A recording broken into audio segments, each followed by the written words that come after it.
1:43, música maravillosa de Vangelis. Un aviso, en la cadena SER, el seguimiento online, en vivo, hay una peculiaridad, parece que una estación de números o algo similar ha surgido por ahí y ha bloqueado todo, sí. No solo a Milenio 3, sino durante las 24 horas. Sí. Y muchos usuarios tendrán problemas para seguirnos por la red, así que damos una indicación. Nuestros compañeros de la web han logrado hacer un arreglo puntual. En vez de pinchar justo donde está tu foto, que pone en directo Milenio 3, que vayan un poquito más abajo, que pone escucha en directo la programación de la cadena SER, que pinchen ahí, que ahí sí que se escucha perfectamente. Vale. Al lado de tu foto en directo Milenio 3 no, un poquito más abajo, escucha en directo la programación de la cadena SER, ahí pinchan y pueden oírlo como siempre. Daremos varias veces esta indicación, ¿os parece? Y seguimos con toda la información y Javi en cualquier momento, además, si hay que hacer cualquier tipo de gestión en vivo, porque esto nos ha desarbolado un poco, tenemos que saber, parece, nos recuerda, ¿no?, momentos que hemos vivido aquí, aquella lluvia de Saraquilino del año 2004, con un gran artefacto, aquella historia entre Portugal y España, también vivida, y nos recuerda un poco ecos de casos míticos, ¿no? Ya han pasado ya ni más ni menos 25 años, como aquel 2 del 88, en el cual un montón de personas en diferentes lugares de España observaron lo que, bueno, nadie supo qué fue, pero desde luego todo el mundo quedó alumbrado por algo que surcaba los cielos. Ahora está ocurriendo en este preciso instante, hace apenas una hora, algo ha ocurrido, una hora o un par de horas, y ha sido visto en diferentes provincias. Ya son provincias andaluzas, provincias de la zona de Levante, la provincia de Madrid, Segovia, en fin, la altura tenía que ser descomunal. Y aparecen fotografías, ya aparecen fotografías, pero claro, ¿qué nivel de credibilidad podemos darle a esas fotografías? Lo que aparece es una especie de explosión con una gigantesca estela. ¿Sabemos algo de esa fotografía que nos llega a la 1:45? Es una fotografía que se está emitiendo en un foro porque mucha gente, al parecer, han abierto foros donde se está hablando del meteorito y gente... pues por lo pronto ha subido nada más que una imagen. Bueno, una imagen que ya veremos. Que parece ser de Toledo. Toledo, provincia de Toledo. Si nos dan el permiso, porque queremos informar, nos gustaría que Guillermo pudiese linkar imágenes y ya veremos si hay información o, como siempre, hay muchas personas que también hay que decirlo, pueden enviar información que lo que hace es confundir, ¿no? Confusión o no, vamos ya con el contenido y Carmen, Javi, estamos en permanente agencia de alerta esta noche junto con Fermín Agustí, lo entendéis, ¿no? Es un poco de Antonio José Alés, que en paz descanse todo esto, ¿no? De atención, atención, porque algo está pasando. Pero lo que ha pasado esta semana era nuestro principal motivo, curiosamente esto es como una guinda al pastel. Wikileaks, hacía mucho tiempo que no se hablaba, que no se mencionaba este término. Después, yo no sé en qué acabó aquello de Julian Assange, la embajada de Ecuador, toda esta historia. Allí sigue. Esto, el culebrón continúa, ya sabes que los trámites legales son largos y el tema de Julian Assange queda mucho para que se resuelva. Su abogado defensor es un español, es el juez Baltasar Garzón, y bueno, la batalla legal continúa sobre su extradición. Y justo ahora, Santiago, salen informes, cables que hablan de un ovni primero en Marruecos, creo que uno de los casos importantes, pero detrás de esa punta del iceberg hay más. Y se hablaba de que en Wikileaks había poca información ovni y parece que llega a una primera jornada que yo no sé si es interesante o no. Es bastante interesante porque lo que ha hecho Wikileaks es una cosa que demandábamos todos. En esta última desclasificación, esta última liberación de cables, casi 2 millones, concretamente 1.707.500 cables diplomáticos de entre 1973 y 76, una época muy interesante, sí, clave. En la historia de Occidente, y además aquellos 251.000 cables del Cablegate también están.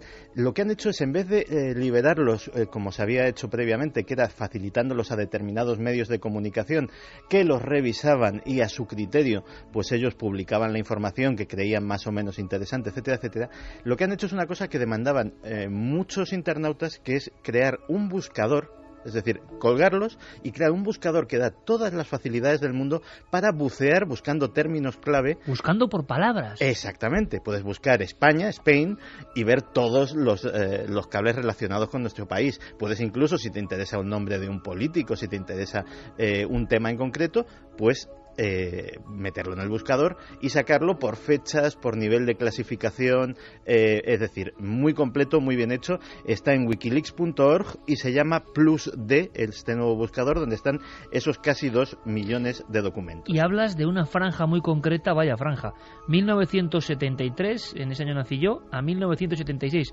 Siendo ufólogos un poco, Javier, ¿verdad? Podríamos hablar de el año de los humanoides en Estados Unidos y el año de los humanoides en España. Pero... ni más ni menos. En ese clip se mueve la cuestión. Sí, y además es un año muy activo dentro de la comunidad ufológica, y una de las cosas más llamativas que Santiago ha detectado en estos cables es que hablan precisamente de cómo los servicios secretos de varios países se infiltraron efectivamente en congresos ufológicos, que eso es algo, tú muy bien, la cara que ha puesto Iker Jiménez, bueno, en fin, os la podéis imaginar, eso es algo que hemos visto en antiguas revistas, en fin, en libros como los de Andreas Faber-Kaiser, donde se denunciaba que había agentes infiltrados en congresos. Bueno, pues ahora... Y ni los ufólogos lo creían. Exacto. Muchos ufólogos científicos no lo creían. La confirmación concretamente nos viene a través de un cable de la embajada de Brasilia, de la embajada norteamericana en Brasilia, en el cual dan un informe completo de una conferencia, de un simposio ovni organizado por el ufólogo brasileño Flávio Pereira, que, bueno, pues allí la embajada detalla a Washington todo, es decir, quién iba, quién no iba, de qué se hablaba, de qué no se hablaba, etcétera, etcétera. Esto es buenísimo y le da otra dimensión, o sea, esto me parece más importante que un caso de un objeto en el cielo, no sé qué. Me viene a la mente ahora mismo, y sé que Javier va a poner otra cara, ese mítico libro, Extrañas historias de un periodista, Josep María Armengou, hablando de los primeros congresos en Barcelona, de esta época, 1973, ellos tenían mucho miedo porque creían y se hacían reuniones sobre, por ejemplo, 2 extraños individuos que se sentaban en la última fila, que nadie conocía, ya la mítica, ¿no?, que si tomaban solo leche y ciertas pastillas y demás, y que eran de los servicios secretos o algo más, quién sabe. En fin, me refiero a que en la mítica interna de estos temas y en los ambientes más o menos bizarros, era como lógico pensar que estaban siendo vigilados, que los investigadores, que los ufólogos, que los que tocaban este tema estaban siendo perfectamente escrutados por el poder, por si algo no convenía. Y esto de alguna forma se acabó convirtiendo en leyenda urbana. Y ahora Wikileaks, exactamente 40 años después de los hechos, de algunos hechos y de algunos simposios de ufología, nos cuentan, nos dicen, nos revelan que de leyenda nada, que esto interesaba a algunos poderes. Claro, la cuestión está en averiguar cuál era el interés exacto, porque desde la perspectiva ufológica más bizarra, como tú decías, quizá lo primero que se nos viene a la cabeza es que estaban allí para vigilar las sorprendentes revelaciones que pudieran hacerse en un congreso de estas características y cortocircuitarlas si atentaban contra sus intereses. Pero desde la perspectiva de los servicios de inteligencia, bien podría ser otra cosa. ¿Y si estaban allí estudiando a la comunidad ufológica, viendo qué cosas eran las sensibles en ese ambiente y estudiando dónde poder inyectar desinformación para de repente, en fin, alterar el orden de esa comunidad y poder incluso minar ciertas cosas de las creencias colectivas? Era un movimiento nuevo, con tintes en algunos casos casi para religioso. Eso es. Eran nuevas comunidades en momentos de gran tensión, por ejemplo en España, imaginémoslo, y había posibilidades de sectas, de nuevos grupos, de nuevas tendencias desconocidas hasta el momento. Es hasta cierto punto lógico que los servicios de inteligencia estuviesen con la lupa puesta, ¿no? Claro, además hay una cosa, hemos detectado, digamos, este hilo. Aquí no están todos los cables diplomáticos de esa época, están los que están, es decir, los que han podido acceder la gente de Wikileaks a ellos, con lo cual es posible que todavía clasificados, todavía secretos, haya muchos más sobre muchos más congresos, sobre muchos más actos, etcétera, etcétera. Hay otro que en este sentido también es muy revelador. Es concretamente de 1975 de la Embajada Norteamericana en Túnez. Y es muy escueto, pero lo que dice detrás es bastante revelador. Dice: en Túnez no se han visto ovnis. Así de claro. Es decir, que el cuerpo diplomático norteamericano debía de estar reportando todas las embajadas si les habrían preguntado, bueno, si todos los meses o lo que sea, dais un reporte de si se han visto ovnis en vuestro país o no. Y este en concreto... Un pasar lista, me estás hablando. Efectivamente. Y este en concreto, simplemente, o sea, es un texto escuetísimo, es: en Túnez no se han visto ovnis. ¿Y donde se hayan visto ovnis? O sea, ¿hay cables, por ejemplo, de Marruecos u otros casos? El de Marruecos le vamos a hacer mención especial porque también es muy interesante, porque ha tenido repercusiones incluso, pero hay uno concretamente fechado en 1973, en noviembre de 1973, la Embajada de Ghana. Y la Embajada de Estados Unidos en Ghana reporta que el propio... ovnis en África, El propio gobierno ganés se queja de que en repetidas ocasiones objetos voladores que no se corresponden con ningún tipo de aeronave conocida han violado su espacio aéreo. Pero es más, como lo asocian a que desde el vecino país Togo, cazas franceses salían posiblemente en persecución, no lo especifica, y también violaban el espacio aéreo de Ghana, que parece ser que apenas tenía fuerza aérea y no tenía ninguna forma de defender su espacio aéreo. Entonces, parece ser que el responsable de defensa del gobierno de Ghana se quejaba a los Estados Unidos y pedía un poco de amparo de: si esto saben ustedes lo que es, ayúdennos, y desde luego díganles a los franceses que dejen de sobrevolar nuestro espacio aéreo. Noviembre de 1973 ese cable, pero si pongámonos en situación, en octubre de 1973 se producen algunos de los casos ovni más sorprendentes de la historia, como el famoso aterrizaje y encuentro con humanoides de Pascagoula, en Mississippi, de Charles Hickson y Calvin Parker. Qué miedo.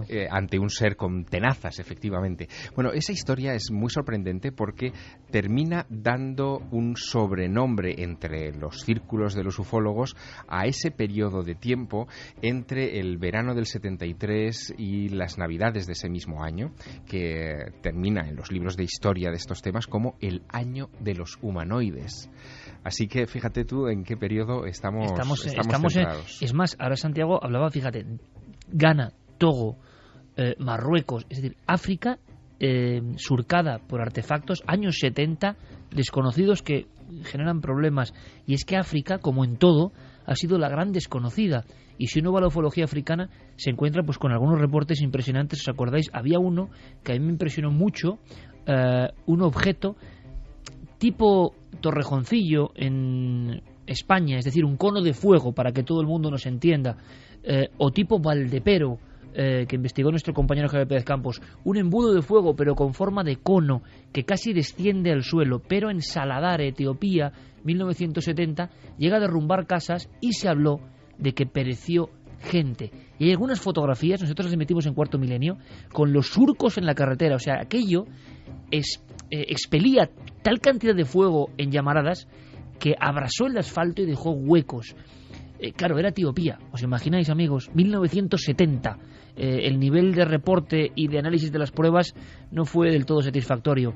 Pero allí quedó ese documento, ¿no? Saladare, 1970, un cono de fuego emitiendo un gran silbido, aparece en pleno día y provoca el caos. Es decir, ¿cuántos casos ocurrirán en esos territorios tan vastos, ¿no? Más cosas, Santi, pues, sobre otros casos de Wikileaks. El caso de Marruecos es realmente espectacular, sobre todo porque le dedican un cable muy largo con resúmenes de prensa de la prensa marroquí, y parece ser que en 1976 hay numerosos objetos de un color que los testigos definen como verdoso, que centenares de personas, tanto en Rabat como en Casablanca, ven y que así lo atestiguan a los periódicos.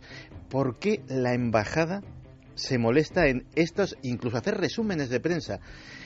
La repercusión ha sido curiosa porque a raíz de conocerse este cable, Foreign Policy, que es prácticamente el órgano no oficial de la diplomacia norteamericana, es una revista de gran prestigio que tiene también su propia página web, se mete en este tema y da la explicación de que podría tratarse de la reentrada de un satélite o de un aparato espacial soviético. El problema es que, claro, si lees el cable y lees las informaciones periodísticas y lo que dicen los testigos, aquello no caía, aquello evolucionaba y se pierde en el horizonte. Es decir, parece que es como justificar algo de una forma, pues como se hizo en nuestra desclasificación, ¿por qué no decirlo? De una forma para que no se vuelva a hablar de este asunto. Y os dais cuenta de una cosa, Santiago, Javier, Estamos hablando de un fenómeno que nos deja con preguntas, si es que es el mismo fenómeno, que ocurre en el cielo, que asombra a la gente, que asombra a las embajadas, del que hay una información subterránea que solo se ve ahora por iniciativas pues como la de Wikileaks, y que de repente, si hacemos un clip, vamos hasta hoy, siguen las mismas preguntas, siguen la misma incógnita. Yo no sé, central de datos, compañeros, Carmen, Javi, si sigue habiendo información, sí. Y ponéis cara de que, vamos, el espacio no aéreo, sino digital, está surcado de personas que aseguran haber visto algo. ¿Algo de qué tipo? ¿Tipo meteoro? ¿Tipo ovni? ¿Tipo reentrada de chatarra espacial? Algo suficientemente fuerte ha pasado, al parecer, en España esta noche como para llamar la atención de miles de personas. Sí, la verdad es que se ha visto desde muchos puntos de España. Por ejemplo, Alexander desde Miranda de Ebro. El fuego, la descripción que ha hecho Isaac es tal y como lo hemos visto. Ismael Jara desde Río Tinto en Huelva, sobre las 23:45, una ráfaga muy luminosa y anaranjada que acabó por explotar. Es curioso porque todo el mundo dice que acaba por explotar, parece que entra en la atmósfera, ¿no? Como cuando los meteoritos entran en la atmósfera y se dividen en varias partes. Explotan siempre, según los testimonios, en el sur de España. Es decir, podemos establecer una trayectoria más o menos hacia el sur. A mí me decían que la trayectoria parecía de sur a norte. De sur a norte. Sí, y yo en un mensaje que recibía también hablaban de Móstoles. Esta noche en Móstoles, mi novia y yo estábamos haciendo una barbacoa y de repente hemos visto una luz blanca que nos iluminaba. Hemos mirado encima de nuestras cabezas y hemos visto la estela de humo que ha dejado el meteorito. Si no me equivoco, la dirección ha sido de este a oeste, dice este Pero oyente. claro, si hay testimonios como Río Tinto, provincia de Huelva, donde ven la explosión... Sí, pero también en Vizcaya. Y nos dicen sur-suroeste. ¿Y ven explosión en Vizcaya también? Francisco Javier Caballero, desde Abanto, Gallarta, Vizcaya, lo hemos visto de color verde, viajaba casi recto, sur-suroeste, rompiéndose. Con lo cual sí tiene que haber E igual se han visto también diferentes fragmentos. La explicación también puede ser sencillamente de una explosión de un porte bastante importante que sucede a una altura tremenda, es decir, lo suficientemente alto como para que se pueda ver desde toda la península ibérica. Estamos pues intentando que ser muy grande para que desde conectar toda la con algunos de los compañeros que están pero les ha pillado en fuera de juego, ¿no? Algunos amigos que tenemos en diferentes observatorios. Guadalajara, no era noche de observación. También apuntaba, Valdepiélagos. En Plasencia también. Cartagena. O sea, bueno, es que se ha es que visto España, por el este también, ¿no? De España. Mira, sur, hay una descripción también, y norte. Hay quien dice, se ha iluminado todo el cielo en la noche, hemos podido ver como la estela que dejaba casi atravesaba la Osa Mayor. Torrejón de Ardoz. Claro. Isaac, soy aficionado a vuestro programa. Esta noche de camino a casa, 23:45, es la hora que pone casi todo el mundo. Y además, entre Torrejón de Ardoz y Torres de la Alameda. Hombre, qué lugar. Iba conduciendo, de repente notó un destello de luz como un fogonazo y seguidamente miró por el retrovisor ya que venía una grúa detrás para ver si era el destello de sus luces, y no es así. ¿Cuál es mi sorpresa? Que miro por el cielo a través del techo solar del coche y visualizo una bola naranja con una estela del mismo color. Estaría muy bien agrupar, si es posible, vamos a intentar hacerlo, compañeros, o quizá alguien lo está haciendo en la web, o lo está haciendo Guillermo León, que estará tareadísimo también, las diferentes descripciones, porque igual podemos ir haciendo una ruta, ¿no? Con cierta lógica, si es que hablamos de un meteoro, porque desde luego es tal cantidad de testimonios que además hay que decir una cosa, lógicamente el alcance de todo lo que hace la nave del misterio, de alguna forma por englobar todos los programas, contenidos, es mayor. Pero hemos tenido muchas noches donde pedíamos información de algo y solo se veía en una zona. O sea, si nos fiamos de alguien es de nuestra audiencia. Lo han demostrado muchas veces. Cuando no hay, no hay. Cuando hay algo, hay algo. Y sabemos de vuestro rigor, ¿no?, en ese aspecto. Muchas veces ocurrió, por ejemplo, la alerta OVNI, durante horas nadie veía nada. Es decir, de cara afuera, quien no os conozca y no nos conozca puede pensar, bueno, claro, un contagio, pues porque ahora están hablando a través de la cadena SER. Pero muchas veces no ha ocurrido absolutamente nada y ha sido puntual. Ahora parece que hablamos de miles de personas, seguramente, según las posiciones tan alejadas unas de otras. Y quizá esto, Iker, nos sirva también para rescatar una vieja historia que acaba de llegarme también a través de un recorte del periódico La Vanguardia. 1896, en Madrid, en el centro de Madrid, ya cayó un meteoro y decían que pudo ser tan importante como esas imágenes que veíamos de Chelyabinsk, gente herida y en otros casos, un año más tarde, gente lanzándose incluso de los coches porque habían visto caer algo sobre una carretera de la población de Daimiel, muy cerca de Ciudad Real, y que fallecían en ese momento. Bueno, historias tremendas de meteoros en España, de gran tamaño. La Zubia, el de Granada, Madrid también nos llega, Iker. Bueno, ¿y todo el mundo describe más o menos lo mismo? Sí, bola, todo el mundo lo describe como bola y de fuego. Algunos cambian de color, pero eso también depende de la posición que lo estén viendo, de las luces que hay en la ciudad. Y no llegan de momento, más que esa fotografía que hemos visto, a nuestro poder no ha llegado otra imagen. No. Claro, de noche, ¿verdad, Javier? No es tan fácil con un teléfono móvil, con una cámara. Si eso no es tremendo y lo pillas en el instante, no debe ser tan sencillo, ¿no? Habrá que recurrir, como hemos visto ya recientemente en otros casos, en otras latitudes, probablemente a cámaras de seguridad, en fin, a aquellos dispositivos de registro de imágenes que están funcionando permanentemente, quizá cámaras incluso de tráfico, de control de tráfico. Y lo que decía Santiago Camacho, esa cosa tan reciente que además se ha generado una especie de miedo, ¿no?, de inquietud después de lo que pasó, ese Tunguska nuevo que hemos tenido de repente en la vieja Unión Soviética, de alguna forma.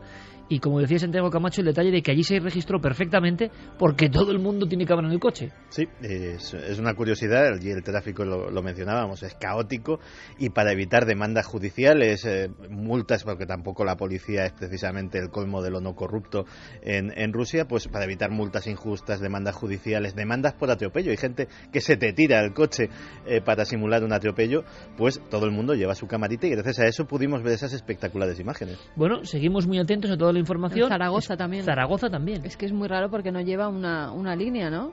Hombre, a no ser que a cierta altura y en un momento eso se haya dividido en diferentes fragmentos que hayan recorrido de sur a norte. De sur a norte una gran cantidad de posiciones.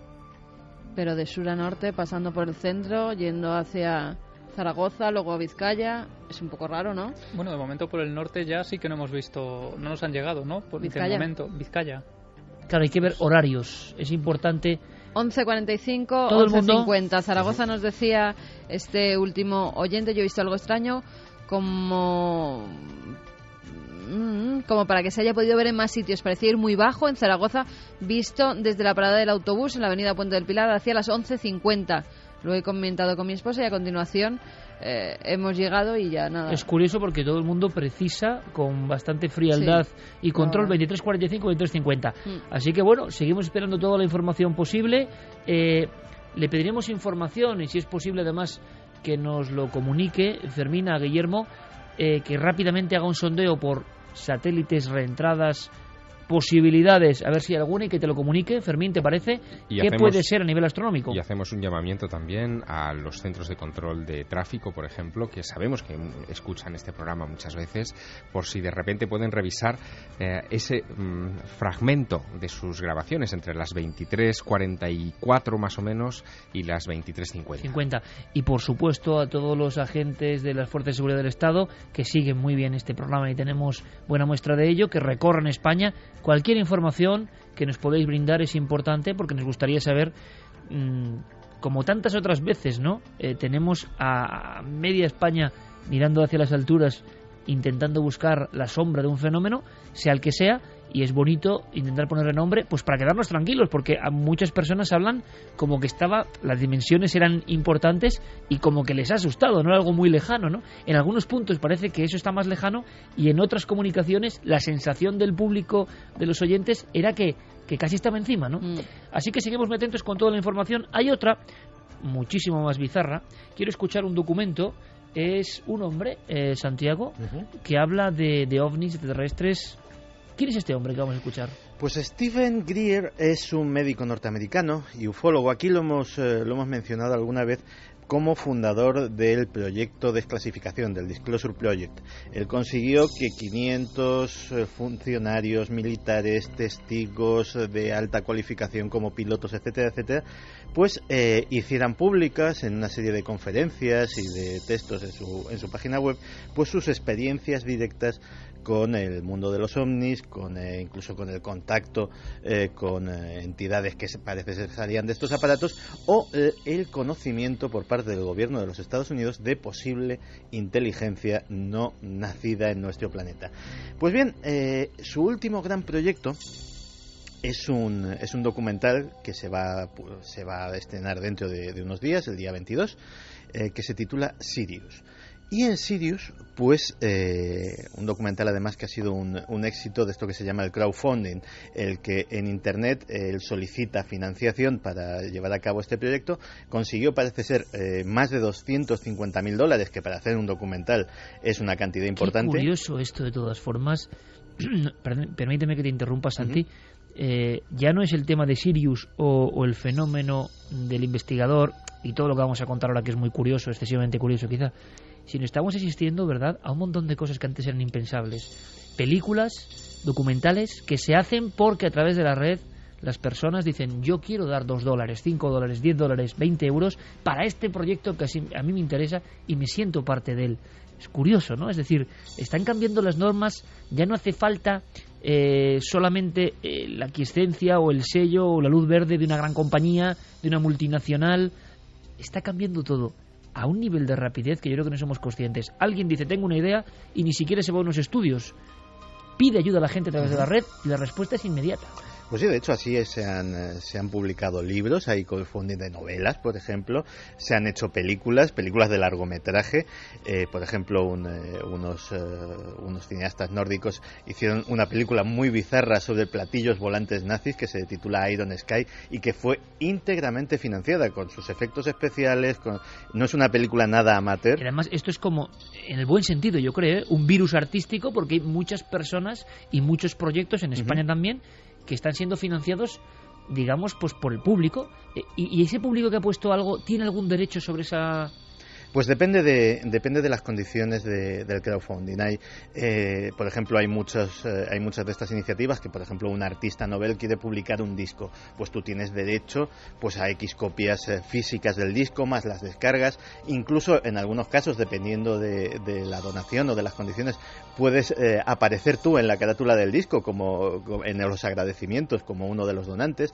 Pues fíjate, a mí esto me parece un fenómeno muy interesante, y positivo. Yo creo que es positivo. Sí, es el mecenazgo de toda la vida, pero llevado a pie de calle. Es decir, todos podemos ser mecenas de los proyectos en los que creamos. Es aquello de la suscripción popular de las viejas estatuas de muchas ciudades, ¿no? Donde se instaba a la población a que diera un pequeño donativo y con eso se fundía la imagen del personaje al que se quería homenajear. Qué curioso. Y entonces este hombre, que ya ha retratado Santiago Camacho, que con el crowdfunding ha conseguido casi $300.000 para hacer un documental que se llama Sirius. ¿Queréis escucharle? Porque ahora viene la segunda parte de la historia. El problema no es demostrar que los extraterrestres existen, sino estudiar los sistemas de energía con los que han llegado hasta aquí. Algunos científicos han ocultado durante décadas esta información debido al poder centralizado del petrodólar, del petróleo o del gas.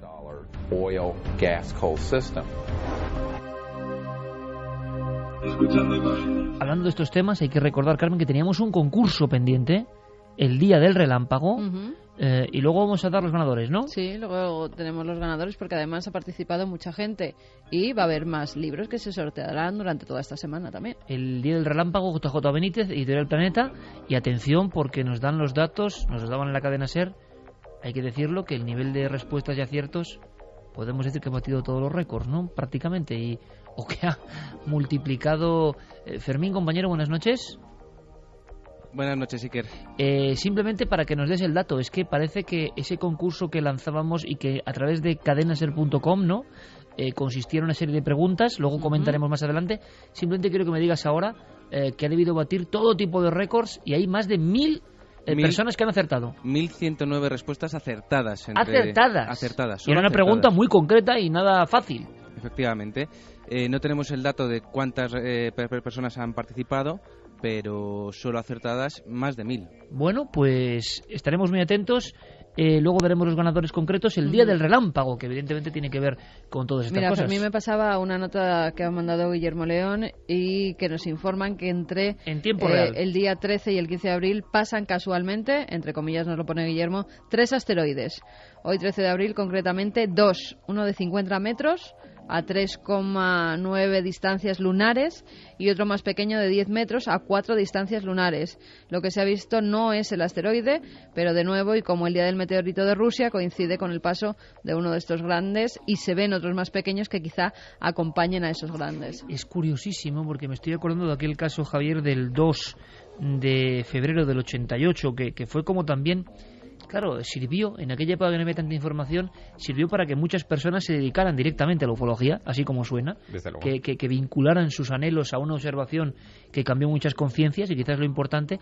Y recuerdo grabaciones que tú tuviste en su día, creo que sobre la región de Murcia, de avionetas y aviones que veían una estela de varios discos o piezas, o quizá fragmentos, en formación, ¿verdad? Y que nunca se supo si había un gran meteoro, si había una gran figura, si luego seguían otras, pero vuelve a ocurrir, ¿no? Parece que cuando se espera un meteoro controlado, pasan otras cosas. En aquella ocasión fue al caer la tarde del 2 de febrero de 1988, cuando se supone que un gran bólido, una gran bola de fuego, entra a la altura de Lisboa, atraviesa la península ibérica y desaparece por la costa levantina, dejando un reguero infinito de testimonios, muchos de los cuales llamaron a la cadena SER para dar cuenta de lo que estaba sucediendo, a un programa que en ese momento llevaba Julio César Iglesias, que se llamaba mítico La Ventana Indiscreta, ¿no? En aquella ocasión muchos de estos testimonios hablaban de una bola verde, pero pronto comenzaron a surgir otros que hablaban efectivamente de discos, de objetos en baja cota, en lugares donde teóricamente nadie podría haberlo visto, como la cornisa cantábrica o las costas andaluzas, las costas más orientales de Andalucía. En fin, aquello generó un gran desconcierto. Yo fui testigo de aquella historia, entrando en mi residencia de estudiantes entonces. Ya te digo, me acuerdo perfectamente del impacto que me causó ver aquella bola de luz tan grande, que pensé inmediatamente que se trataba de algo natural, no pensé en nada ufológico, ¿no?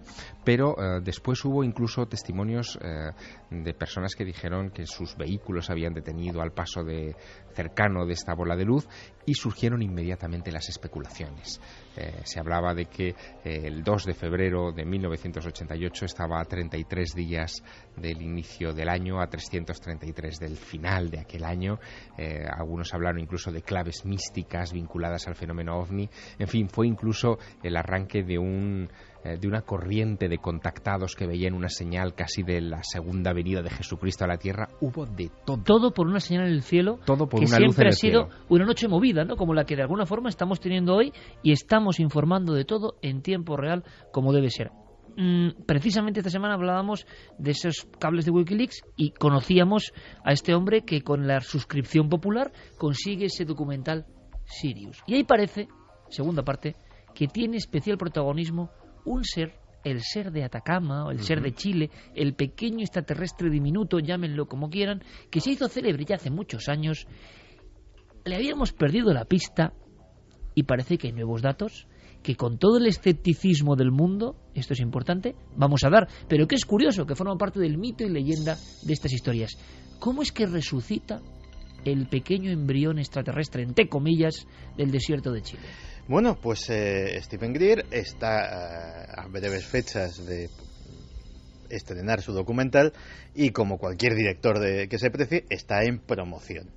¿Y cuál es, digámoslo así, el plato fuerte que ha escogido para promocionar su documental? Documental que esto, digamos, es una cosa lateral. Parece ser que su temática principal es sobre tecnología oculta o tecnología que tendrían los gobiernos, pero que nos estarían sustrayendo para que siguiésemos dependiendo del petróleo y de las energías convencionales. Por eso lo que decía en la declaración, ¿no? Efectivamente.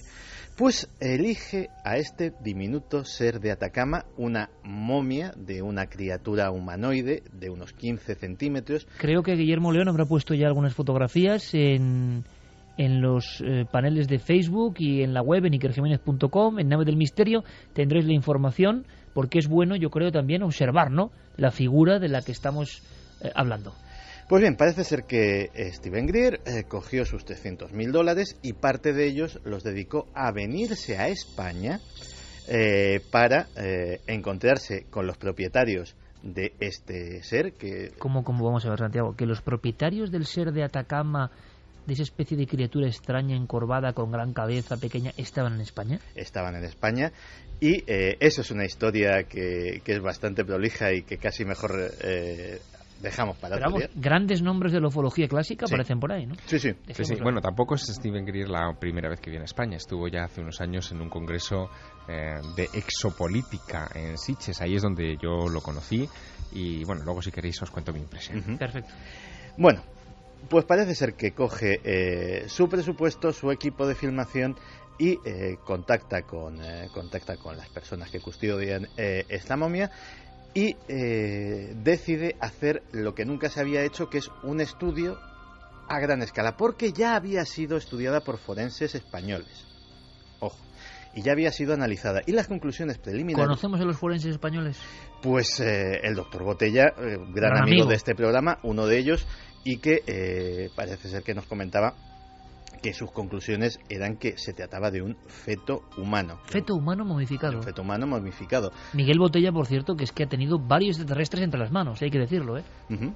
Pues, de hecho, bueno, las condiciones del desierto de Atacama las conocéis vosotros mejor que nadie y en aquel momento, pues, posiblemente la cultura de allí había decidido que aquello era un ser humano, lo habían amortajado y simplemente, pues, por el propio ambiente del desierto, por la propia sequedad, pues se había quedado momificada. Hombre, es que todas las culturas antiguas, Atacama y otras partes, como es lógico, pensaban que un feto era un ser humano. Somos los primeros que no lo consideramos, ¿no? Las culturas actuales occidentales, pero en toda la humanidad siempre un feto ha sido un ser humano, por supuesto. Pues bien, lo que pasa es que, claro, este feto, este humanoide, esta criatura tiene un aspecto que si están viendo las fotografías ahora mismo nuestros oyentes, pues la verdad es que cuadra bastante con la iconografía que tenemos actualmente de lo que debería ser un alienígena.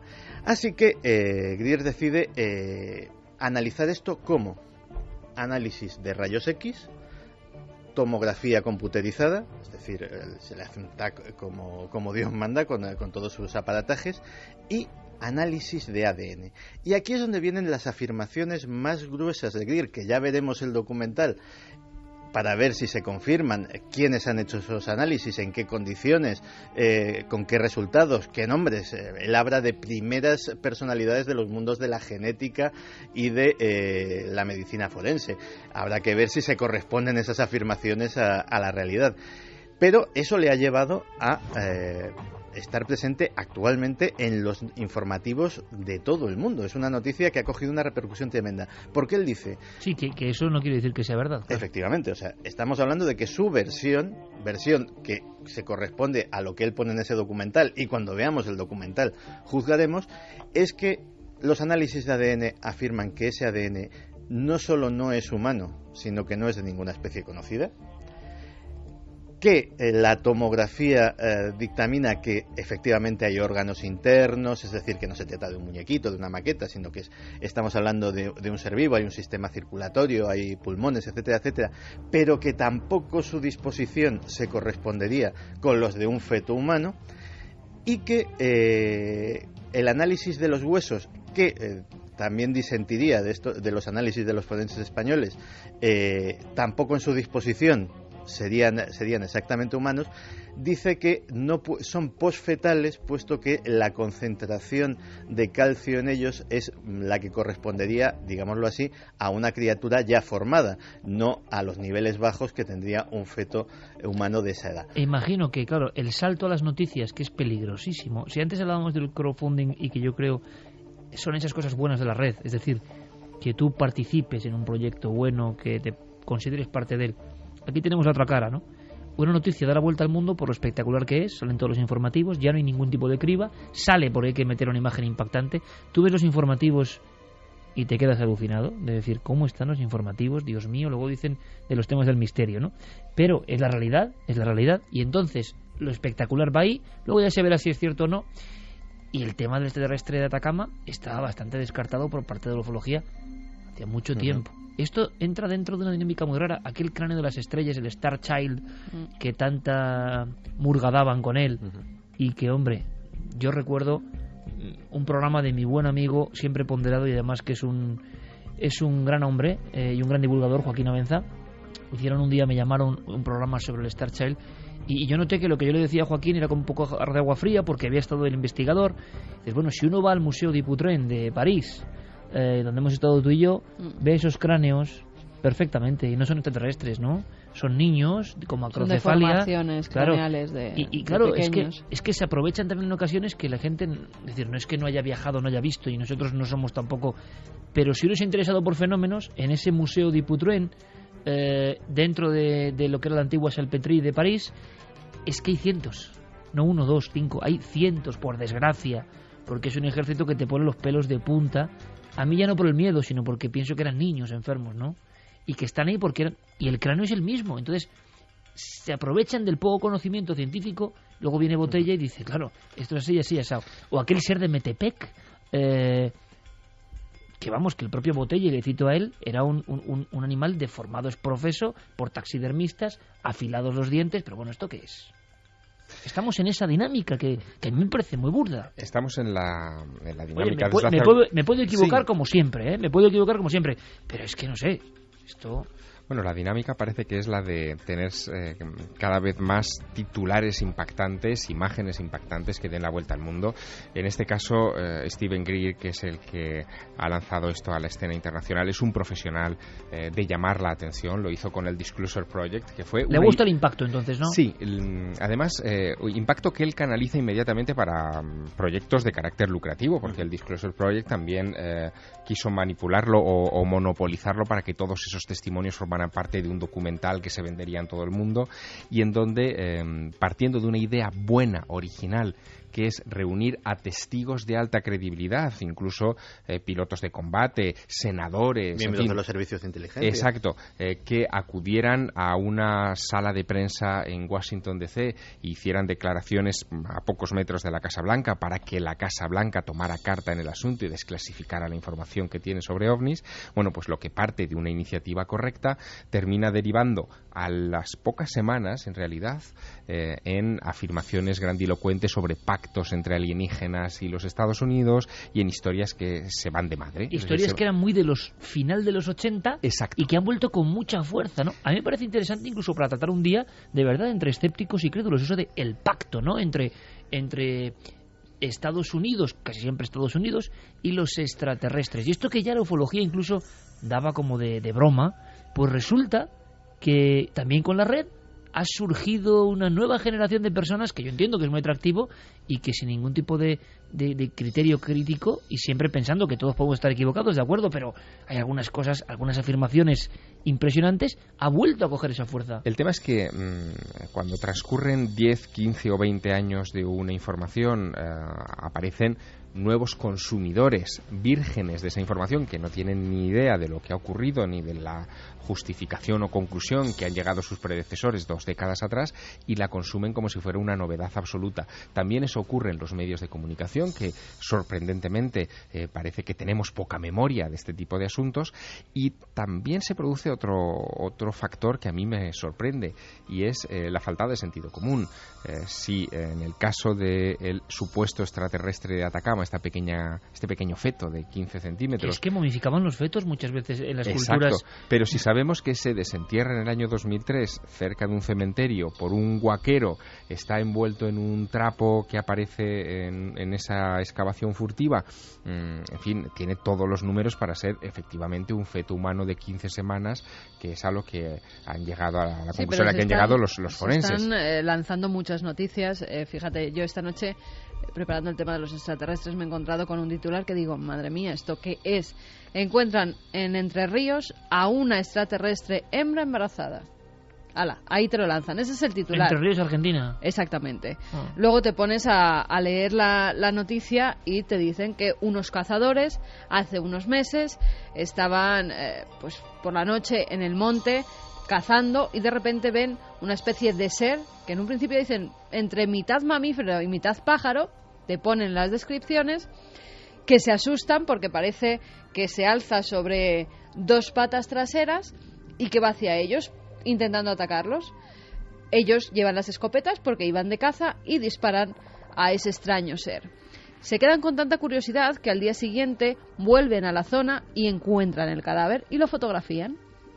Parece un animal, es verdad que parece que está embarazada, que es una hembra, que tiene el vientre hinchado, pero resulta que ya se habían creado todo tipo de leyendas, que ese ser estaba en la universidad de veterinaria, que era un extraterrestre, que lo tenían oculto, que encima se habían visto durante varias noches ovnis por la zona, que volvían a buscar a su criatura y que entonces, como la habían matado, bueno, todo tipo de leyendas. La realidad, cuando la ven de verdad a esa criatura los veterinarios, es que es un animal. Es un animal que se conoce allí como aguara popé. Es una especie de osito lavador. Un mustélido, ¿no? Una cosita así tipo...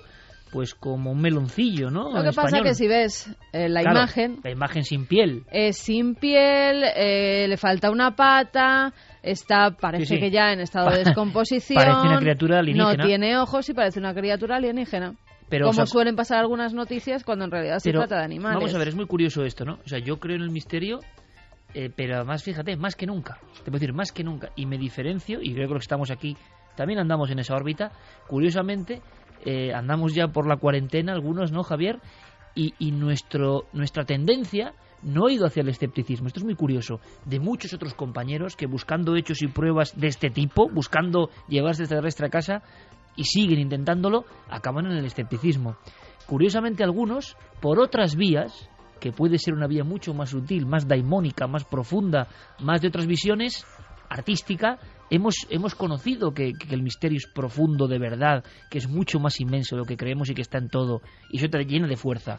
Pero por eso mismo, nosotros, creyendo más que la mayoría en el misterio, en el profundo misterio, no puedes dar pábulo a todo esto, que sí que engancha a mucha gente que igual quiere esa prueba definitiva, que nunca va a ser tan fácil, porque el misterio es mucho más, y esto es lo que hace es daño, porque os acordáis, hace apenas 3 meses, descubiertos cráneos extraterrestres en el Perú, y se aprovechan de que nadie ha ido a los museos de Lima o a los museos de Ica a observar la deformación craneana peruana. Si alguien con un mínimo criterio ve esos cráneos, de extraterrestre no tienen nada, pero esa noticia salió en todos los informativos, España incluido, de todas las cadenas, que yo también lo entiendo, ¿no? Llega esta imagen, oye, extraterrestres en el Perú, una gran polémica, tal. Y es que no se sostiene. Entonces, eso sí que yo creo que es dañino para el misterio, ¿no? O sea, ahora mismo cualquier noticia con un impacto potente llega a unos límites que nunca hubiese llegado hace 20, 30 años, ¿no? Y los que creemos en el misterio, precisamente porque claro que creemos que hay otras cosas, esto no solo es que es burdo, es que tampoco entiendo cómo muchísima gente, porque hay quien dice... Iker, vosotros, Milenio 3, parece mentira, ¿no? Que no defendáis lo que nos están ocultando, pero oye, si es que esto no... Esto es dañino para el misterio. Esto antes llegaba a unas agencias de prensa. Esas agencias de prensa las remitían a los distintos medios a los periodistas. Y los periodistas, si eran especializados en este tipo de temas, cribaban esa información. Hoy en día la información le llega a todo el mundo a la vez. Y quien no tiene esa capacidad para cribar o quien no lleva unos años investigando fenómenos, pues no tiene por qué darse cuenta. Fermín Agustí, hacía tiempo que no ocurría esto, sobre todo porque había problemas en la audición del programa online y solía ocurrir en la mañana siguiente. Tengo que agradecerlo, hay cosas buenas y que significan... Me decía Guillermo León, porque Guillermo León es como un profeta, es el profeta de Valencina de la Concepción, provincia de Sevilla. Me decía, Iker, ojo, que el tema del share social, el eco que tienen las cosas va a ser muy importante. Yo no le creía, pero tiene razón, siempre suele tener razón Guillermo León. Y decía, atento, porque el eco de un programa va a medirse a nivel inmediato, como estamos hoy siguiendo la noticia de algo que ha sobrevolado España esta noche a nivel inmediato. Y como teníamos algún problemilla, ¿no?, en cadenaser.com, como hoy ocurre, que repetimos, hay que pulsar no arriba, sino en la barrita de abajo, donde pone escucha en directo, no en mi foto, en la terrible foto no, en la terrible foto no, oiga, abajo. Sí, ya que estoy aquí te la podían cambiar ya, que sí, ya tiene unos cuantos añitos. Sí. Bueno, pues no tienen que pinchar ahí, sino escuchen estamos más ajados la ya. Programación de la cadena SER. Exactamente. ¿Vale? Bueno, pues hay una noticia que solía ocurrir todos los domingos por la mañana y que vamos a dar de nuevo en directo, quizá porque ya se están arreglando las cosas. Fermín Agustí, buenas noches. Buenas noches, sí. De nuevo. Diego Marañón nos avisaba ahora mismo que Milenio 3 es trending topic en Twitter. Muchas gracias, Fermín. Me gusta mucho cuando me lo cuentas, porque significa que bueno, la gente, nuestra gente, el público, muchas veces mucho más inteligente que nosotros, está apostando, está hablando de ello y no es fácil para un programa de radio, de estas horas ser trending topic, y lo que hacemos es informar y que nos informéis. A las 2:31 hay más noticias de esa esfera esferas de luces, explosiones diversas y destellos que han un poco desvelado a España esta noche. Mira, David Jiménez nos decía que en Granada se ha visto que caía de forma vertical y ha durado la visión casi 3 segundos, que no da tiempo a reaccionar para hacer una foto. Te quedas perplejo con estas cosas tan inusuales y extrañas. Yo lo entiendo muy bien y pasa con el misterio, ¿verdad? Uno va conduciendo, manda el beso y o lleva la cámara como ocurría en Rusia acoplada y que va grabando, o es que no te da tiempo a sacar el móvil. Parece que te pierdes si vas algo. Además, móvil, ¿no? lo debes sacar porque si no, la luz que se va a ver es tu estrellazo contra algo. Ramón Francisco López dice: Santiago de Compostela 2345, bola color verde sulfuroso con centro naranja incandescente, cola pequeña, verde, dirección sur-norte, mirando al este explota provocando un fogonazo y desaparece. Muy bonito, parece una bengala en un bólido. Santiago de Compostela. O sea que alguien en Santiago de Compostela seguro que ha visto todo el trayecto. Da la impresión, yo no sé qué pensáis, compañeros, que estamos hablando ya de diferentes objetos, porque si no es imposible, ¿no? Podrían ser los fragmentos. De un mismo objeto. Aquí estamos hablando de meteorito, podría ser también un fragmento de chatarra espacial que se esté fragmentando a la vez en varios lugares. Y se podría ver en latitud tan distante. O lo que nos decían de Guillermo del asteroide, ¿no? Puede ser. Porque sí que vimos que con lo de Rusia parecía que ese gran asteroide a su alrededor podía llevar más piedras pequeñas y algunas de ellas... Sería interesante saber si más allá de los Pirineos y en Francia, por ejemplo, esto también ha sido detectado. Que igual podemos... Nuestros amigos franceses, porque nos escuchan, nos están diciendo desde México, Argentina, Argelia, pues nuestros amigos franceses, a ver si nos dicen algo. Hubo un amigo que hizo un mapa de seguidores de Milenio 3 y era impresionante. O sea, era impresionante, no quedaba lugar prácticamente en el planeta. Allí había alguien escuchando la cadena SER. Javier, ¿seguimos sin recibir información gráfica a estas horas? Información gráfica de momento nada, no nos ha llegado nada. El ser en plena noche y el estar a cierta distancia lo debe hacer difícil, ¿no?, de capturar. Hay una persona que decía que la visión ha durado casi unos 10 segundos, lo cual, pues es un tiempo suficiente. Lo que pasa es que, como decía Carmen, ¿no?, se ha quedado pasmado y le ha sido casi imposible sacar nada. Es difícil calcular estas cosas, ¿eh? Claro. Muy probablemente algunas de las apreciaciones son fruto de la subjetividad y de lo rápido que ha sido todo esto. O sea que hay que ponerlo todo en cuarentena. Zona de Eibar a Vitoria. También lo han visto, sí, explosión en el cielo, que habéis dicho antes, yo también lo he visto conduciendo, me ha asustado, pero al esfumarse tan rápido me pareció una estrella fugaz, pero sin duda la explosión ha sido más grande de lo habitual y más cerca. Manuel Cejuela nos lo decía. Bueno, pues muchas gracias, y muchas gracias además a un montón de periodistas. En Zamora también. Zamora también, oye, todo tierras ufológicas de gran tradición. Daniel Fernández lo ha visto allí.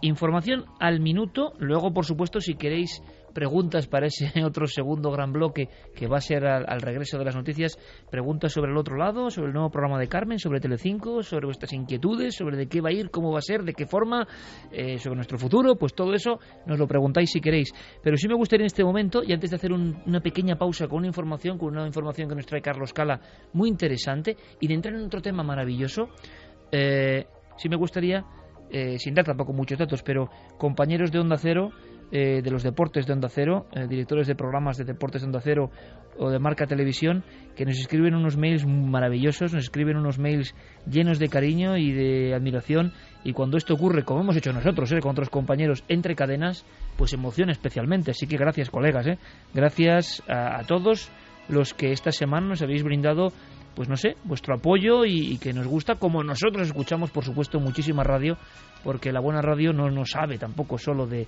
distintivos ni colores, ¿no? Así que gracias a los compañeros de la competencia en este caso. Vámonos con un breve, pero que es muy interesante, muy interesante. ¿Sabéis que ha vuelto a saberse algo del llamado Evangelio de Judas, compañeros? Sí. Mira qué cara ha puesto Javier Sierra. Nos lo cuenta Carlos Cala. Un antiguo certificado de bodas egipcio ha confirmado la veracidad de las tintas usadas en el controvertido texto del Evangelio según Judas. El texto, escrito en copto egipcio, sugiere que Jesús pidió que su amigo Judas le entregase a las autoridades, por lo que descartaría a Judas Iscariote, como siempre se le ha conocido, como un traidor. Esta semana se ha realizado la reunión nacional de la Sociedad Química Estadounidense en Nueva Orleans, donde el investigador Joseph Barab y su equipo han analizado el texto descubierto en 1970 tras casi 1700 años oculto, y han llegado a la conclusión de que el Evangelio fue escrito con una forma primitiva de tinta ferrogálica, que incluía hollín negro de carbón ligado con una goma, lo que indicaba que el texto podría haberse escrito en el tercer o cuarto siglo después de Cristo, pero era diferente a cualquier otro, ya que este no contenía azufre.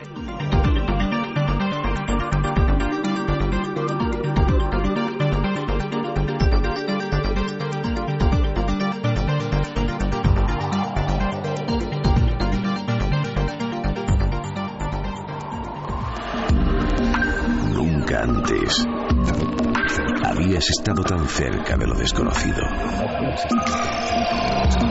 Milenio 3. Cadena SER. Una de las visiones que impresionan de Chile, de Santiago de Chile, que es una ciudad tranquila, en lo que, si la comparamos con otras grandes urbes de Sudamérica, ¿verdad?, pero que tiene como estigmas de su propia historia y de lo que ocurrió allí en 1973. Para los más jóvenes quizá no recuerden, pues bueno, toda la revuelta, la muerte misteriosa también un poco, ¿no?, de Salvador Allende, y la llegada de Pinochet al poder. El Palacio de la Moneda, cuando uno gira por la parte de atrás, ¿verdad?, ¿te acuerdas, Carmen? Está lleno de tiros y de con morterazos que todavía dejan ahí marca de digamos, la violencia que hubo.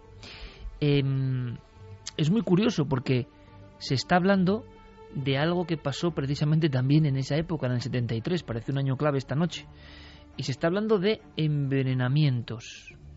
Bien, vamos a viajar a Chile porque hablamos de una figura de la literatura universal, Pablo Neruda.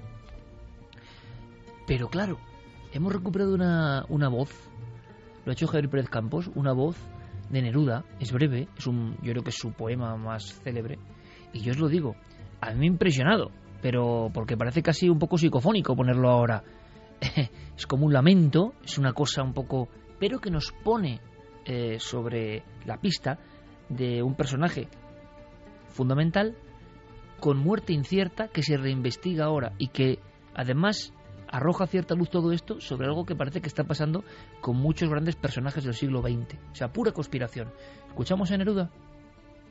Puedo escribir los versos más tristes esta noche. Escribir, por ejemplo, la noche está estrellada y tiritan azules los astros a lo lejos. El viento de la noche gira en el cielo y canta. Puedo escribir los versos más tristes. Apoderándose del ambiente de nuevo, ¿no? La magia de las grabaciones. Javier tiene información interesantísima, seguro. Sí, es una información que ha dado la vuelta al mundo en estos días y que amenaza con provocar muchos titulares en las próximas semanas.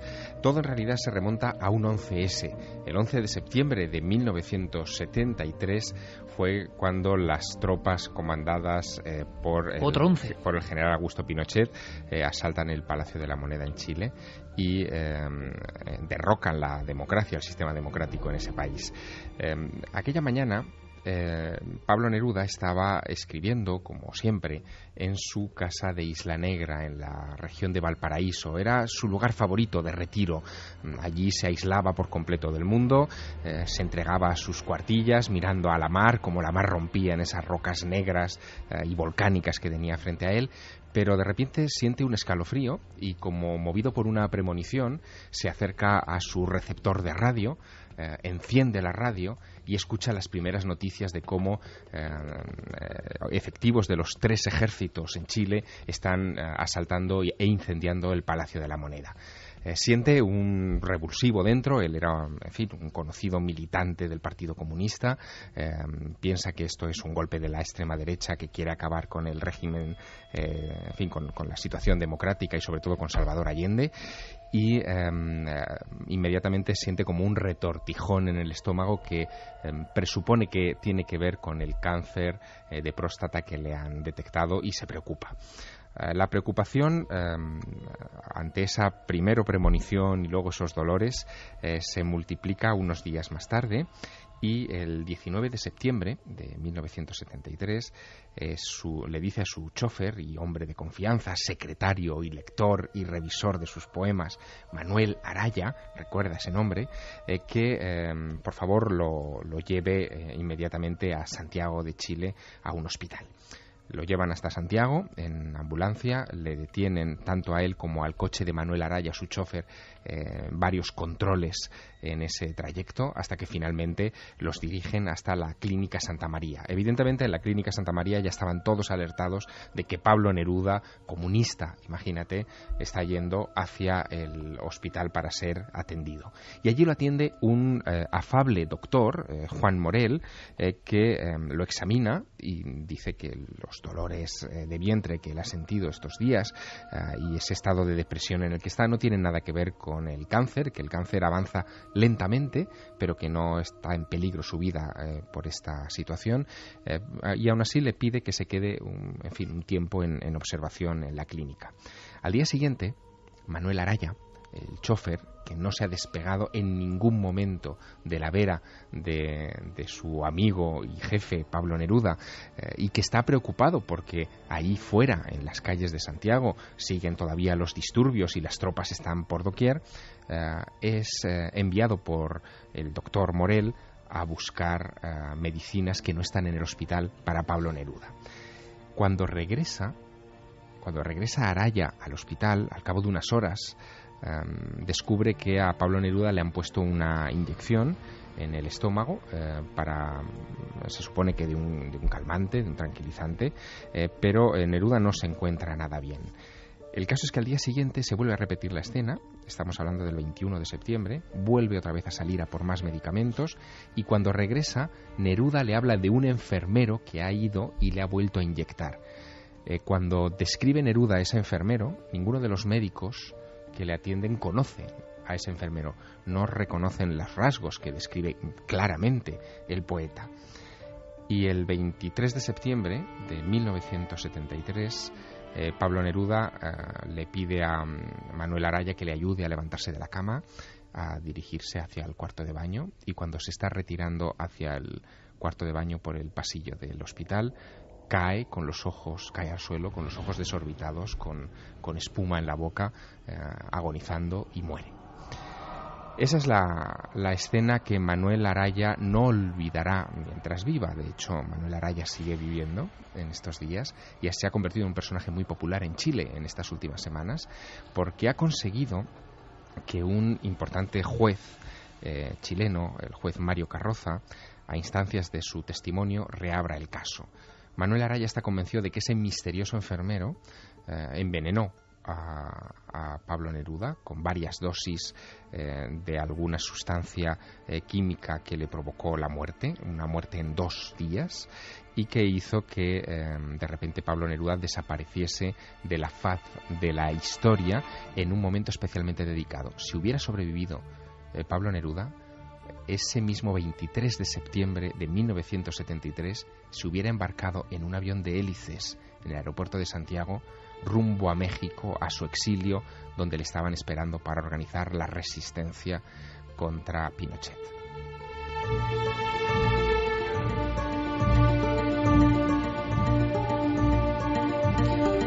Claro, escuchando con esta música de fondo lo que acaba de hacer Javier Sierra, no se pregunta por qué.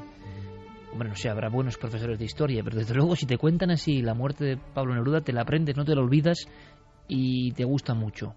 Te gusta mucho, Javier, porque es como una lección. Estábamos ahora todos, yo desde luego, viendo la escena como nunca la había visto. Así que una vez más nos quitamos el sombrero, ¿no? Pero claro, el misterioso enfermero, a mí me ha dado miedo, ¿no? Imaginaos estar en un hospital y que alguien que no tiene nada que ver y con tu indefensión en una cama se aprovecha de esa especie de sensación de poco poder ante alguien que está en ese ámbito de lo médico y te inyectan, ¿no? Pero es que encima Neruda, me contabas, Javier, fuera de micrófonos, tuvo sus conexiones con el misterio, con esas premoniciones, con esas visiones. Eso venía de más atrás. Bueno, venía de mucho más atrás, porque Neruda además hablaba de estas cosas, de lo sobrenatural y de cómo existen signos que predicen el futuro o el destino de los seres humanos, con algunos amigos suyos tan notables como Federico García Lorca. Y hay una confesión de Federico García Lorca a Pablo Neruda que es verdaderamente sorprendente. 3 meses antes del inicio de la Guerra Civil Española, Lorca le cuenta a Neruda una experiencia que ha tenido mientras viajaba por España, por Castilla, con un grupo de teatro, La Barraca, en un pueblo castellano del que no da nombre. Pero Lorca le cuenta lo siguiente, dice que han llegado muy cansados a un pueblo castellano, hace frío, es una noche húmeda y él no logra concitar el sueño, así que decide levantarse del lugar donde estaba durmiendo y darse un paseo. Se va caminando por los alrededores de una finca cuya valla está, cuya verja está venida abajo, se mete dentro de una propiedad privada y ve en el interior de ese terreno una serie de columnas, de rejas, de restos de muros semiderruidos. Se sienta en uno de esos lugares, es de noche, es de madrugada, hay como la niebla esa baja flotando sobre el suelo, y de repente ve como un corderito se le acerca, un cordero blanco, pequeño, se ronronea casi, ¿no?, junto a las piernas del propio poeta, de Lorca, toma algo de hierba, y en ese momento ve como una piara de cerdos negros grandes entran en ese lugar.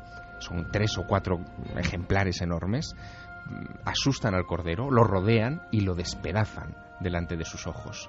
Y él lo interpreta, cuenta Neruda, que Lorca le dice que él lo interpreta como un fatídico aviso.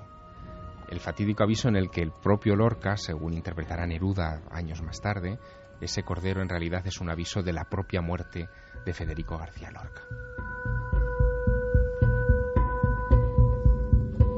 Federico García Lorca, como ser genial, evidentemente tenía también un lado pegadísimo al misterio, y Ian Gibson, recuerdo que nos lo contaba en estos micrófonos y en Cuarto Milenio, haciendo que se nos congelase la sangre a todos, contando los dibujos mediúmicos de Lorca, las visiones de Lorca. Claro, una sensibilidad extrema que en cierto momento tiene que conectar con ese otro lado, ¿no? Esa es la clave. La clave está en la sensibilidad de estos hombres. En el caso de Neruda, él no disimulaba esa sensibilidad y esa apertura hacia estas cosas en sus poemas, pese a que, como te digo, era militante comunista y se supone que... ultramaterialista, ¿no? Exacto, que nada de lo ultramundano le podía interesar, pero el acento estaba puesto en algún momento. Pero era artista, amigo. Claro, era artista. Pero fíjate que es curioso, en la historia de la muerte de Pablo Neruda hay un elemento curiosísimo. El juez Mario Carroza, este juez que a instancias del testimonio del chofer de Pablo Neruda se interesa por el caso, ya había participado antes en otra investigación justo en la clínica Santa María donde se produjo la muerte del poeta.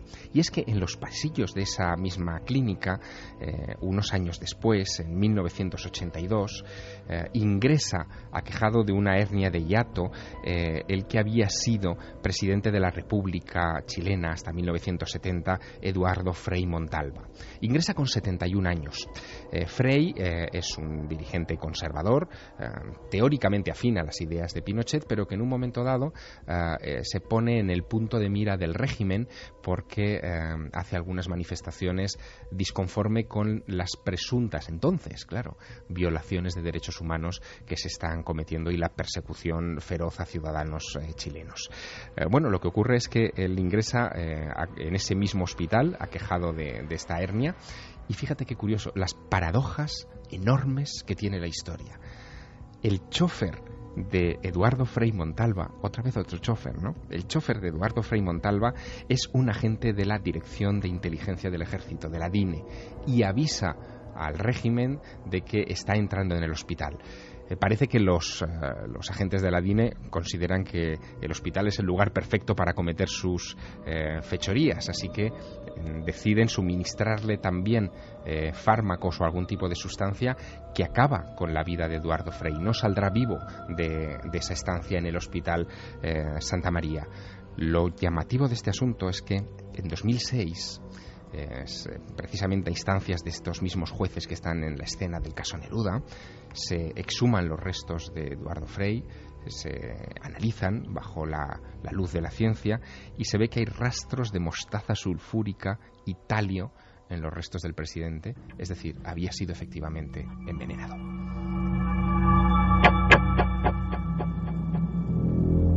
Esto pone los pelos de punta, porque son acontecimientos que parecen casuales, que se esconden en la vida hospitalaria y que cambian historias de países.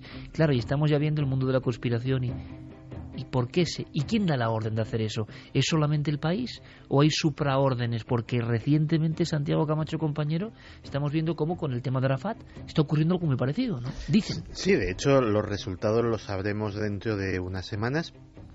Pero todo vino a raíz de que la viuda de Yasser Arafat encargó un estudio y se encontraron rastros de polonio 210 en sus sedes personales, concretamente en el gorro que llevaba y en su cepillo de dientes.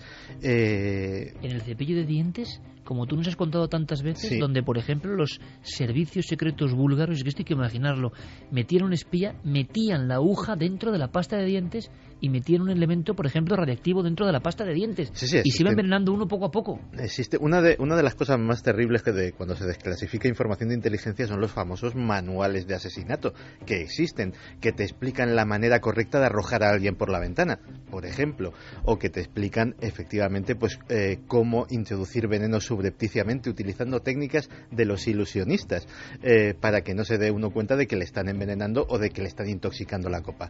Pues efectivamente se encontraron esos restos de polonio y fue lo suficiente como para que las autoridades determinasen que sí, que se podía exhumar el cuerpo de Yasser Arafat, y se están haciendo pruebas periciales por parte de expertos suizos que los resultados son complicados porque el polonio 210 tiene una vida media muy corta, es decir, la vida media de un elemento radioactivo es cuando pierde la mitad de su, digamos, de su radiación, creo que son 19 días, es muy poco, con lo cual los restos que quedasen en el cadáver tendrían apenas leves trazas de radiación, pero aún así esperan que si existen esas leves trazas, encontrarlas y poder demostrar que un servicio secreto, en este caso todos los ojos apuntan hacia Israel, pues podría haber sido el responsable de la muerte del líder palestino.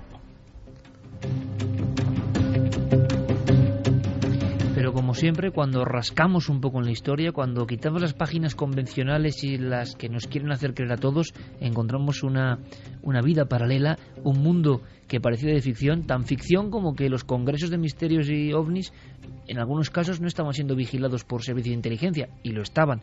Todos pensábamos que era así, pero ahora tenemos la confirmación. Por cierto, que no quería acabar el tema de Wikileaks sin darte el último de los cables, el que más me ha gustado y curiosamente el que menos dice, porque solamente hace referencia a un documento que está en microfilm. Lo pone, simplemente es una referencia a un microfilm dirigido desde la Oficina de Océanos y Medio Ambiente Internacional y Asuntos Científicos y Oceanográficos, ni más ni menos. Este organismo le dirige a Archerville un microfilm que se titula Disposiciones para dar la bienvenida a formas de vida extraterrestres a los Estados Unidos.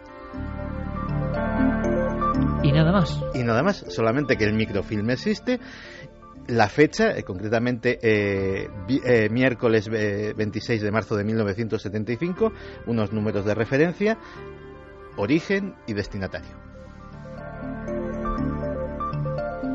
¿Cuánto nos queda por saber? Nos queda por saber si hay nueva información, y hay una muy interesante. Hay una fotografía dejando un rastro rojizo en el cielo nocturno, no en España. No en España, pero es que hay que tener cuidado porque estamos viviendo uno de esos efectos Lázaro. Claro, un montón de gente enviando fotos que no son. Sí, es una noticia del 10 de abril de este mismo año, una foto tomada en Buenos Aires de un supuesto meteorito en llamas. Lo que ocurre es que algunos medios la están publicando ahora con fecha de 14 de abril, aprovechando el boom de las redes sociales con la palabra meteorito.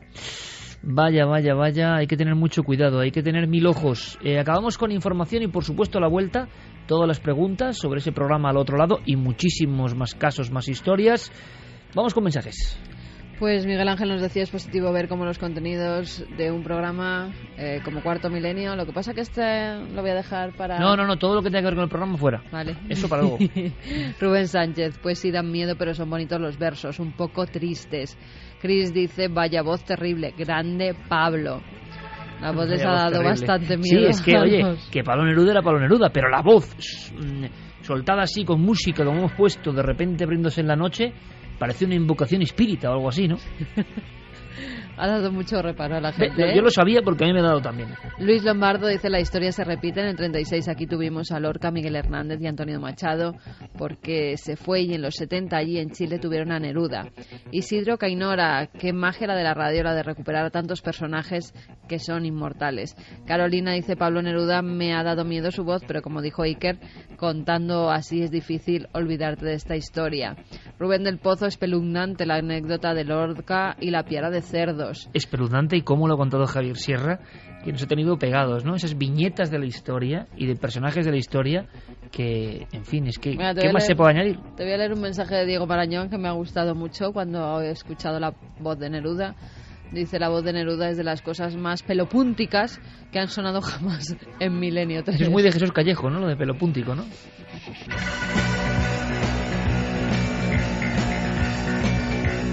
Y mira que yo lo sabía, ¿eh? Sabía que la voz era un impacto. La he recogido no sé de dónde.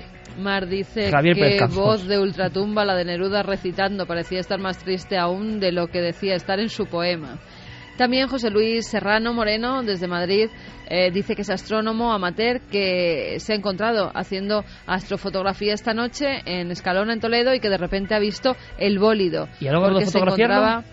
Sí, que tiene que venir a Madrid a meter las fotos en el ordenador y que el lunes mismo nos las manda. Bueno, pues genial. Si nos interesa, así que sí.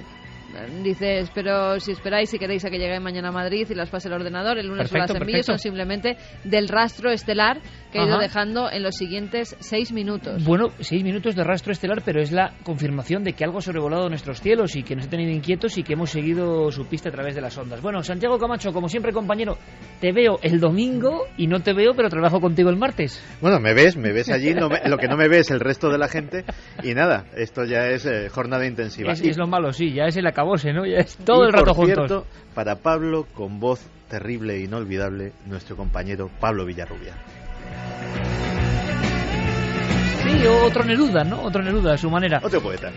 Javier, que siga el éxito con el Maestro del Prado, de verdad, por toda España. Mucha fuerza, lo vas a necesitar, mucha energía. Que te sigas encontrando con todo ese cariño de tu nave del misterio, también, por supuesto. Y gracias por contarnos la historia así, que de verdad son momentos mágicos de la radio. Ha sido un placer. Esta semana me voy rumbo a Galicia. ¿Estás en Galicia? ¿Dónde estás? Vigo, Santiago de Compostela y Orense. Casi nada. Javier Sierra, espero que le deis la bienvenida que se merece. Ahora volvemos con todas vuestras preguntas sobre ese nuevo programa nuestro en Telecinco y responderemos con toda la sinceridad. Ahora nuestros compañeros con las noticias.